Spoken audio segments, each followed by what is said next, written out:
ibu-ibu yang HNP, saraf terjepit. Oh, di saraf terjepit tulang belakang. Iya, jadi diobatin, kasih painkiller, itu udah nggak sembuh. Bu, saya mau tanya, ini dendam dan benci sama mantan suami, saya mau tanya bener apa enggak, baru dia nangis.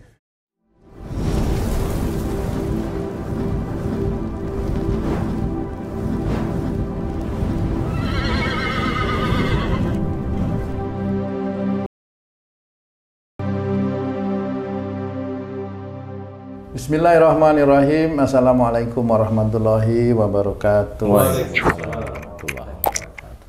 Para pemirsa dan sahabat beriman dimanapun berada, alhamdulillah kita berjumpa lagi di Ustadz Danu Official Channel bersama saya Tung.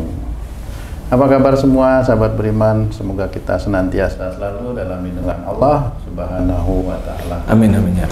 Kali ini kita akan ngaji lagi bersama guru kita Pak Ustadz Danu. Nanti kita akan tanya, mohon pencerahan juga dari beliau tentang kasus yang terjadi. Dan kami sudah bersama guru kita Pak Ustadz Danu. Assalamualaikum warahmatullahi wabarakatuh. Assalamualaikum Bang J. Waalaikumsalam Pak. Pak Ustadz, Bang J dan sahabat beriman dimanapun berada. Banyak sekali terjadi Pak Ustadz, perceraian ya Pak Ustadz ya. Akhir-akhir ini kan banyak sekali ya. Mungkin dulu juga sering terjadi tapi jarang terblow up gitu. Kan perceraian itu juga kan tidak disukai oleh Allah ya. Walaupun halal. Walaupun halal aja ya. Oh. Apa sih sebenarnya yang terjadi itu Pak Ustadz ya dalam perceraian itu, khususnya kepada keluarga dan anak nih. Ini kan biasanya orang-orang yang sudah bercerai ini kan ada anak, entah anaknya masih kecil atau anaknya sudah dewasa seperti itu.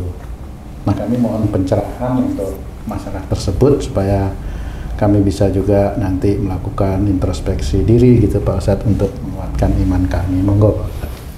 Ya, bismillahirrahmanirrahim. Assalamualaikum warahmatullahi wabarakatuh. Waalaikumsalam warahmatullahi wabarakatuh. Amin ya rabbal alamin.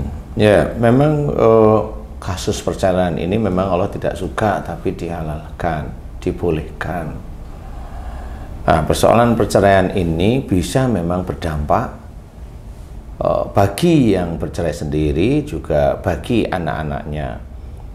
Bagi yang bercerai dan bagi anak bisa berdampak ke arah sakit atau masalah rezeki. Kok bisa pengaruh rezeki juga Pak Ustadz? Insya Allah, karena semua yang terjadi di dunia ini kan tergantung apa yang dia lakukan. Yang bercerai dan anak-anak yang dari yang bercerai itu lakukan sebenarnya.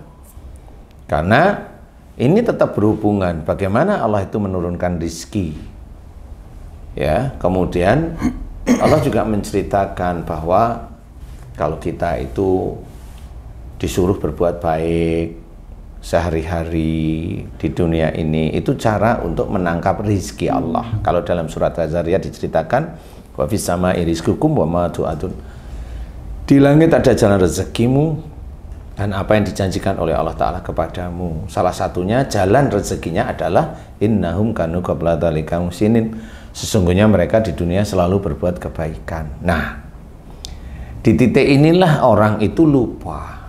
Perceraian ini menjadi bumerang nantinya. Seseorang yang bercerai sendiri itu sebenarnya Allah tidak suka. Yang Allah tidak suka itu apa? Orang bercerai ini bukan perceraiannya. Yang Allah tidak suka itu sebenarnya penyebab perceraiannya. Kalau penyebab perceraiannya umpamanya ada laki-laki, dia menceraikan istrinya nggak ngerti apa-apa, dicerai, kan sedih nih. Kemudian si laki-laki menceraikan itu tanya, "Pok, aku udah bosen," kan gitu-gitu nih kalimatnya. Nah, nggak taunya laki-laki itu punya gendaan, punya wanita lain yang istrinya nggak tahu. Aku udah bosen. Dia cerai sebulan 2 bulan udah nikah dia. Nah, perceraian seperti itu Allah tidak suka. Nah, Allah yang tidak suka kepada siapa? Kepada laki-lakinya.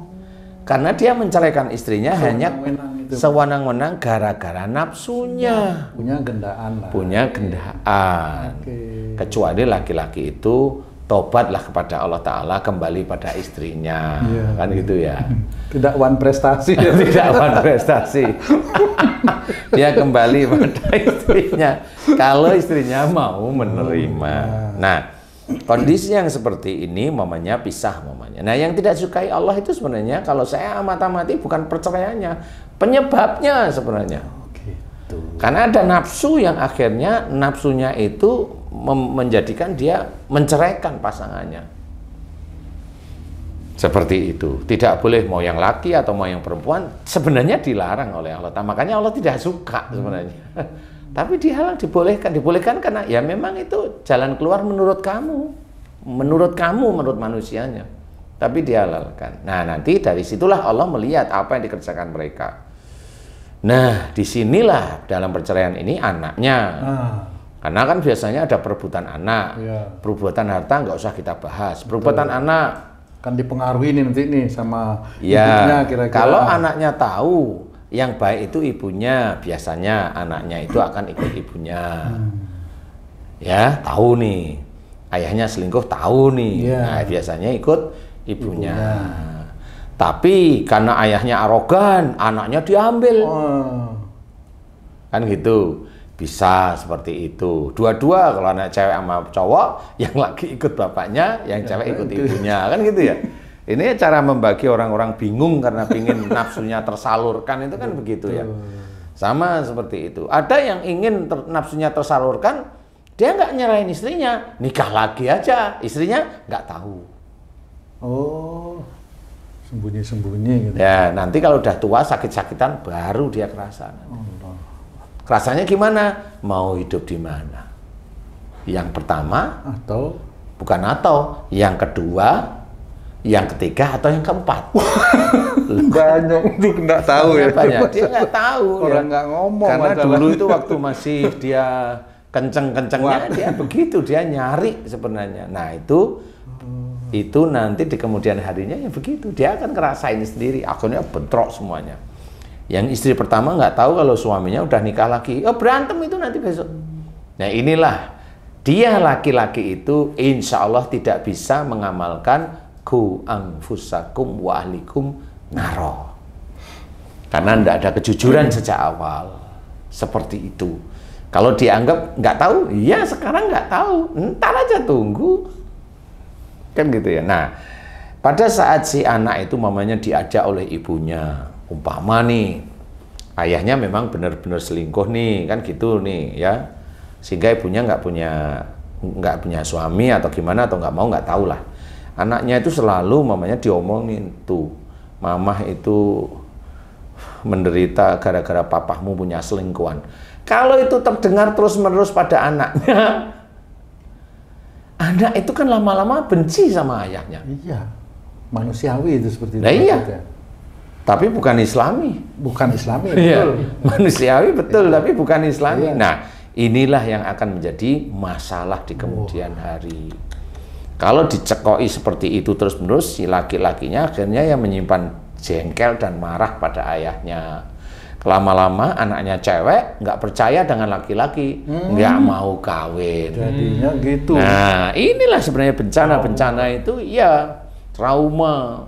Akhirnya si laki-laki baru nikah 2-3 tahun, gagal ginjal. Nah, kalau gagal ginjal, al-nisa akhlak, menyimpan marah.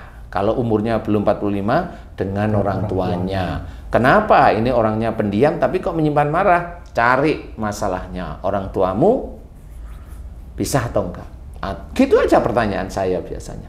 Bisa Ustadz, kamu ikut siapa? Ikut ibu. Kamu sering diprovokasi bahwa yang mungkin. Baru dia menjawab, iya. Nah, baru dia sadar. Oh itu, insya Allah berubahlah.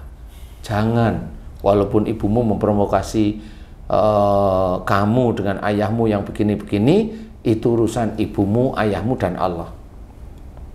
Kamu cukup melihat ibumu aja, boleh nanti ditolong, boleh, tapi jangan benci dengan ayahmu.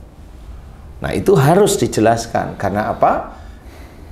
Insya Allah dengan seperti itu si anak itu lepas dari gagal ginjalnya, atau lepas dari sesak napas, akhirnya TBC kalau dia orangnya diem, kan gitu ya. Nah Sama, kalau si anak itu akhirnya benci dengan orang tua, frontal, kalau ketemu sama bapaknya nggak mau, diajak bertemu akhirnya jengkel dan sebagainya, si rezeki anak ini juga akan akhirnya tersandung-sandung. Seret juga. Seret jadinya juga dia.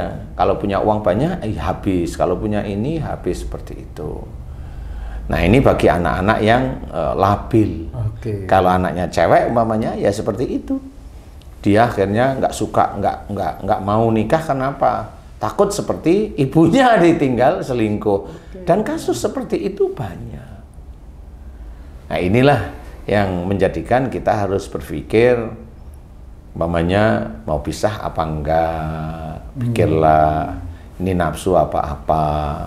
Kalau umpamanya pasangannya nakal ya dikasih tahu, dablek ya dijewer, keset ya disuruh jalan ngerjain sesuatu, kan itu kan proses saja. Kalau nggak mau ya tinggal ngomong ya. Keset saya tahu. apa, Ustaz? Keset itu malas. Oh, malas. Kalau nanti malasnya kumat ya bisa aja bilang, Ci, aku mau cari yang rajin gitu. Kopi skill. Umpama, ini hanya umpama ya, Ci ya, ini enggak. Jadi itulah yang terjadi, termasuk ya masalah penyakitnya muncul, ya masalah rezeki ya muncul, termasuk saya pernah menangani seorang yang ibu-ibu yang HNP, saraf terjepit. Oh, di saraf terjepit tulang belakang. Iya, jadi diobatin, kasih painkiller, itu udah nggak sembuh. Ketemu dia nyeret kakinya, kemudian saya amati ibu-ibu, Bu, maaf Ibu, ini marah dengan suami. Tapi kok marah dengan suami kok begini, seperti ada benci sekali. Itu Bu punya suami? Punya. Mana? Ini katanya. Saya amati, kok kayaknya bukan suami yang maksud. Terus saya tanya, Bu maaf ya, ini suami yang keberapa? Suami sambung nih. Suami sambung. Oh, ketemu, Bu, saya mau tanya, ini dendam dan benci sama mantan suami, saya mau tanya bener apa enggak, baru dia nangis. Nangis, jawab, betul Ustadz, karena sejak dulu saya itu suami saya kasar, ini itu, jadi diem, nyimpen marah. Sampai akhir kakinya juga nggak bisa jalan. Bu, udah mulai hari ini, Bu kan sudah punya suami, ganti suami sambung, ayolah belajar yang baik, yang lalu biarlah berlalu, kan gitu ya. Kayak apa ya? Yang lalu biar Lagu. Kalau suami Ibu tinggalnya di mana saat ini? Di Gresik, bilang gitu. Oh iya. Terus suami Ibu yang sekarang tinggalnya bukan tinggal, aslinya mana? Pacitan. Jadi nggak taunya memang kota idaman di situ ya. Nah, inilah sebenarnya pernah, dan akhirnya saya minta, Ibu, Bu, jangan ya Bu, jangan emosi lagi, jangan benci lagi dengan mantan suami, karena Allah mau. Sambil nangis bilang, insya Allah mau. Serius nih saya tanya. Insya Allah, doakan aja agar dia itu baik, doakan dia beri selamat oleh Allah Ta'ala, mau. Insya Allah mau, Ustaz. Selesai dia menjawab, masih nangis, saya tanya, coba kakinya digerakin. Alhamdulillah nggak sakit Ustaz, langsung seperti itu. Makanya persoalan perceraian itu bisa menjadi masalah di kemudian hari. Entah itu masalah rezeki ataupun masalah sakit, itu bisa di situ. Yang selama ini sama teman-teman dakwah memang belum pernah dikejar. Bagaimana sih kok Allah itu menceritakan dalam Quran itu, Rasul itu sebagai uswatun hasanah, contoh yang baik, tapi nggak pernah dicari. Hanya diceritakan Rasul dengan istrinya yang begitu baik ini, tapi nggak pernah dicari yang mana. Padahal dalam Quran itulah sifat Rasul, pemaaf, mendoakan orang yang salah, kemudian tidak emosional, tidak membenci, rukun, menjaga tali silaturahim. Semuanya itu ada dalam Quran. Sehari-hari bisa dilihat melalui sunnah. Sholatnya juga tertib, ini dan sebagainya. Nah, kita harus seperti itu, belajar. Walaupun sulit, walaupun terseok-seok, tapi kita harus belajar, insya Allah. Seperti itu. Jadi, pernikahan itu bisa menjadi bencana, bukan saja bagi suami istri yang berpisah, tapi kepada anak-anaknya juga. Iya, kepada anak-anaknya. Untuk menumbuhkan rasa netralisasi di anak, tidak keberpihakan sama orang tuanya, gimana caranya? Biarkan memilih. Oh gitu ya. Biarkan memilih, karena anak sudah tahu, feeling itu tahu sebenarnya. Jadi kalau umpamanya si orang tuanya pisah nih, si ibu itu malah pisah, padahal ini orang tuanya. Kemudian anaknya bukan milih ke ibunya, malah anak-anaknya itu ikut ke bapaknya. Nah, berarti ibunya memang nggak beres. Seperti itu ada. Jadi itu feeling ke anak sebenarnya. Ibunya nggak beres sebenarnya. Tapi kalau ada anak yang laki saya ikut bapak, yang perempuan saya ikut ibu, itu ya nggak apa-apa. Terserah, ini feeling. Tapi hati-hati. Provokasi itu bisa menjadikan rusaknya tubuhnya anak kalau memang si yang pisah itu memprovokasi kesalahan pasangannya dulu, kesalahan ayah atau kesalahan ibunya. Tapi kalau anak-anak yang baik, dia tahu secara feeling, tahu ini orang tua saya yang ini, ibu saya ini nggak baik, ayah saya baik. Karena dia tahu ayahnya nggak taunya sering diteladungi sama ibunya. Sering diteladung itu dimarah-marahin terus. Dimarahin. Dan ya seperti itu bisa akhirnya anak-anaknya milih pada ayahnya. Bukan masalah apa-apa. Ada yang anak-anak itu ayahnya karena selingkuh, anak-anaknya ikut ibunya. Bisa karena anaknya tahu ayahnya selingkuh, bisa. Sehingga ayahnya cuek habis itu. Dong dia juga ngumbar nafsu dengan yang akhirnya barangkali akhirnya atau tidak akhirnya yang diselingkuhi itu gitu. Yang akhirnya atau tidak akhirnya diselingkuhi, kan dia mengumbar nafsu dengan itu. Nah, itu Allah tidak ridho yang seperti itu. Kecuali kalau memang bisa kemudian kenal sama-sama baik, nah itu beda. Itu kan beda ya. Umpamanya si laki-laki dipisah sama istrinya karena dijelek-jelekin, diejek, direndahkan. Akhirnya si istri panas dengan teman-temannya karena omongannya kasar, si laki-lakinya dipisah, udah dipisah, dijelek-jelekin lagi. Nah, bisa aja laki-laki itu dia dengan kekuatan Allah itu ya berdoa yang baik, dia tidak ya aneh-aneh, bisa laki-laki itu mendapatkan istri yang lebih baik, sangat baik daripada mantan istrinya. Kemudian rezekinya dimudahkan oleh Allah Ta'ala. Sama seperti itu. Nah, bisa aja istrinya yang keleleran. Dia bermasalah terus, nikah nggak jadi, nikah gagal. Nah, ya itu. Karena apa? Nah, itu perilakunya sebenarnya. Jadi itulah yang harus kita ketahui. Perceraian itu bisa menjadi bencana. Makanya hati-hati.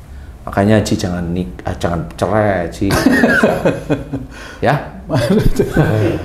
Apa sih dulu anunya apa namanya? Maharnya ngajak ke tamjid maharnya. Ustaz mau nanya. Boleh. Ini agak beda tapi mepet nih. Suami istri udah lanjut lah. Istrinya meninggal. Kemudian si suami ini mau menikah lagi dengan waktu yang agak cepat dari kematian istrinya, gitu kan? Ya sekitar sebulan atau 2 bulan. Usianya udah lanjut Ustaz, suami juga. Berapa lanjut? Sekitar 58 gitu kurang lebih. Enggak lah, jauh. Puluhan. Oh, 60-an. Siapa tahu 58. Anaknya banyak Ustaz. Anak-anaknya marah, melarang. Dengan alasan yang nggak jelas, dia bilang udah tua, ngapain kawin lagi, segala macam. Ini yang sisa suaminya apa? Suaminya. Nggak lama kemudian, sekitar hitungan nggak ada setahun, suaminya meninggal. Karena marah, sempat banyak kejadian yang dialami, akhirnya meninggal. Ini membawa bencana juga berarti Ustaz nih terhadap anak-anaknya, ada yang pro dan kontra. Itu menurut Ustaz gimana? Iya, jadi gini, bagi anak-anak yang punya ayah atau ibunya itu sudah meninggal, kalaupun mau menikah, arahkan yang positif. Ya istilahnya kalau pokoknya 1 bulan besok setelah ibumu meninggal aku mau nikah, arahkan yang positif. Ya sabar dulu aja gitu. Gimana ya 3 bulan 4 bulan lah ya, sabar ya, jangan keburu-buru. Emang ayah sudah ada pandangan, sudah. Siapa? Noh, si janda itu. Lah ayah kenalnya kapan? Udah lama kenal. Bencana ini. Gimana? Taunya udah lama kenal. Waduh kan gitu ya. Tapi diarahkan yang baik. Anak-anak yang soleh atau solehah itu harus paham. Kalau ayahnya itu mau nikah, harusnya si anak tidak boleh memotong. Tidak boleh. Memotong itu tidak boleh ayahnya tidak menikah. Tidak boleh ayahnya itu menikah. Nah itu tidak boleh. Melarang gitu ya? Melarang itu tidak boleh, itu menjadi dosa bagi anak-anaknya. Karena orang tua itu begini, jadi anak yang melarang orang tuanya menikah, dia harus menanggung orang tuanya terus. Kebutuhan, termasuk kebutuhan ngobrol, termasuk kebutuhan ini, sanggup nggak dia? Ya dia seminggu sebulan sanggup, nanti berbulan, wah saya kan kerja. Jawabannya kan begitu. Mulai dia lari-lari dari kenyataan. Nah itu tidak boleh. Kalau mamanya mau nikah ditanyain, kemudian kalau anak mau pengen lihat, dilihat mau apa enggak. Karena bisa aja si ayahnya itu mau menikah laki, nggak taunya yang mau dinikahin masih muda, yang muda juga mau. Wah ini bahaya juga nih. Si ayahnya umur 60-an lebih, dapatnya umur 30-an kan gitu. Kan mudah sekali. Betul. Perlu dicurigai ya, paling enggak. Bukan curigai, waspada. Oh iya kan ya, gitu waspada. Hati-hati lah. Ini kok mau sama ayah saya, ini apa yang dicari? Gak taunya memang ayahnya juragan tanah. Lah ya itu harus waspada. Yang mau cari itu yang jelas toh ya. Lah itu jelas toh nak, wong masih bening. Aduh, pusing dia. Kalau nyari yang tua, bagaimana mau ngerawatin? Kenapa? Kalau nyari yang tua juga, gimana mau rawatin saya katanya gitu kan? Bener, ini kayaknya kongnya haji. Haji nih kongnya. Ya begitulah. Ya. Jawaban ini tetap harus ya jadi anak kalau orang tuanya mau menikah jangan ditolak, jangan dilarang istilahnya. Cuma waspada, kasih pandangan. Karena kalau anak menolak atau melarang orang tuanya menikah ini termasuk itu dosa. Bukan masalah umur terus nggak boleh menikah. Oh, bukan masalah itu. Menikah itu ketenangan.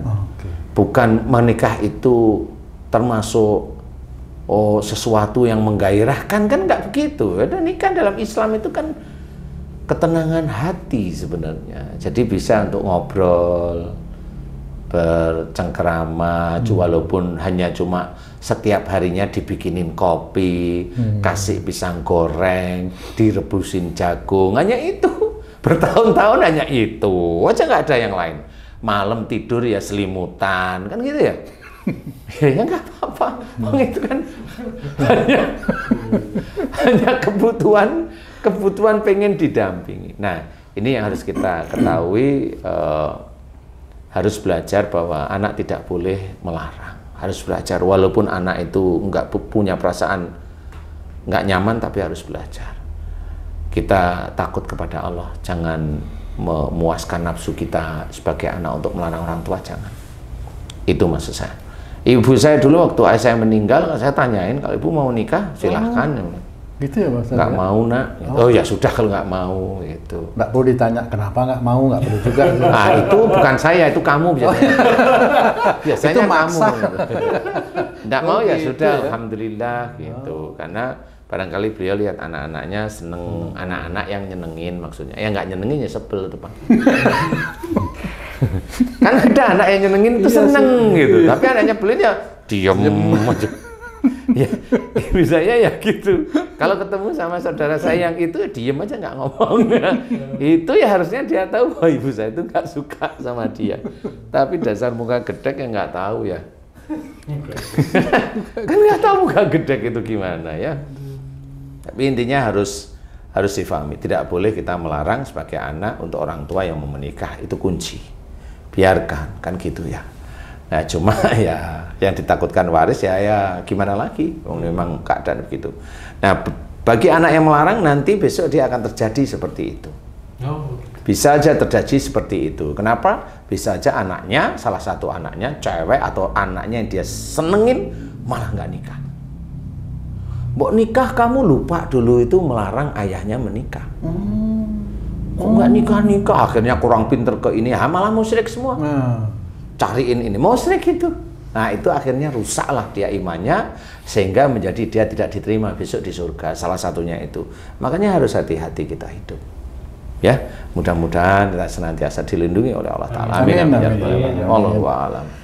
Alhamdulillah, terima kasih banyak Pak Ustadz penjelasannya. Mudah-mudahan ini bisa menjadikan kita untuk menguatkan keimanan lagi ya Bang Ji ya. Insya Allah. Insya Allah. Sahabat beriman dimanapun berada, demikian tadi pencerahan dari guru kita Pak Ustadz Danu. Intinya hati-hati kita dalam hidup ini, baik berkeluarga, jadi anak kepada orang tua. Hati-hati, karena itu bisa juga menimbulkan bencana di kemudian hari. Mudah-mudahan ini bisa bermanfaat untuk meningkatkan keimanan dan ketakwaan kita kepada Allah. Terima kasih atas perhatiannya. Wassalamualaikum warahmatullahi wabarakatuh. Waalaikumsalam warahmatullahi wabarakatuh. Alhamdulillah.